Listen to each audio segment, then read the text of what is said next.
Alright, this is Collegetalktv, and today I'll be talking about Civilization 5, and this is a advice video. So, what I wanted to tell you is what you should do in your first 100 turns playing a Civilization 5 game. And this is when I play it on Epic. So, alright, your first 100 turns, you should definitely, first off, you should have the unit you already got, the combat unit, to start exploring, just off the bat.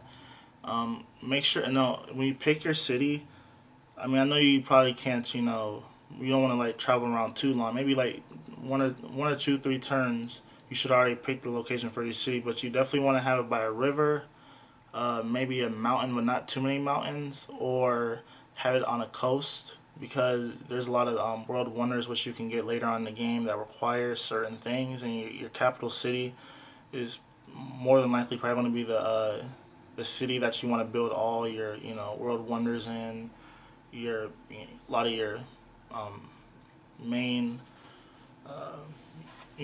buildings in and stuff like that.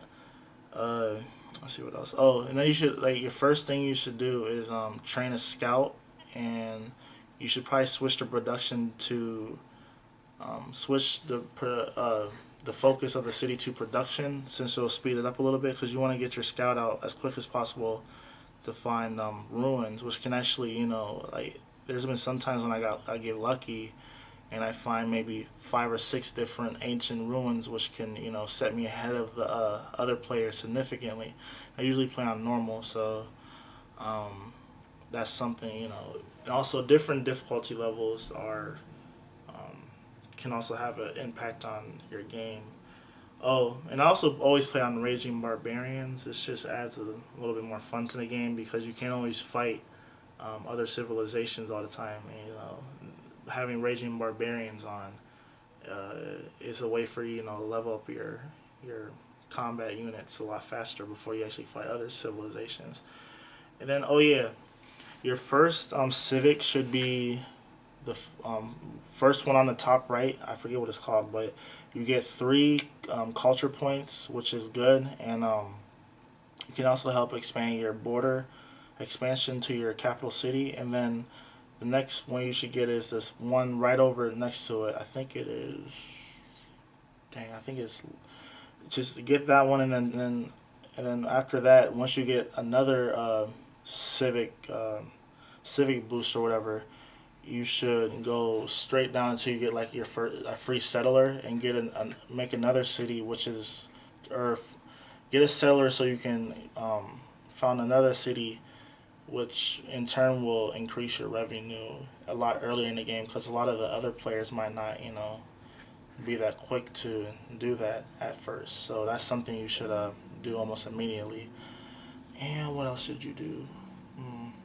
Oh yeah, and then get like a lot of archers, because that helps out a lot. If I always prefer like long range combat units, because we have like direct combat units. I mean, it's some few ones that I usually like to get, but I usually like to have a lot of artillery and just like a couple direct combat units to you know to fight head on and capture cities, because with the long range units you can't actually conquer a city with them. You need like a direct combat unit. And that's also another thing, when you actually try to invade a city, the other civilization, or the city tile within 2 squares of the city, they'll they're the first one they'll try to take out, from what I've seen, from my experiences, I mean, is the one that's direct combat, because you can have surrounded by uh, modern level artillery, and if you don't have no one that can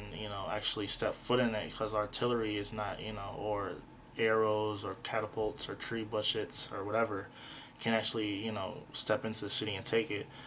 And let's see what else in your first 100 turns. Oh, and if you're in like a wooded area, use your workers in your capital city to chop down the trees so you can speed up the world wonder production. I always do that. And if possible, try to settle somewhere where it's like a lot of luxury resources and also strategic resources, because that can also speed up, with you can get the golden ages a lot faster, and You know, it's just like because your first 100, maybe even 200 turns are very, very, important to the rest of the game because usually I think most of the time I play Civilization 5, and I have the Game of the Year edition now. I usually go into about 1,000 to maybe 1,500 turns, and that can last a couple hours. So you always want to start off on a good playing field.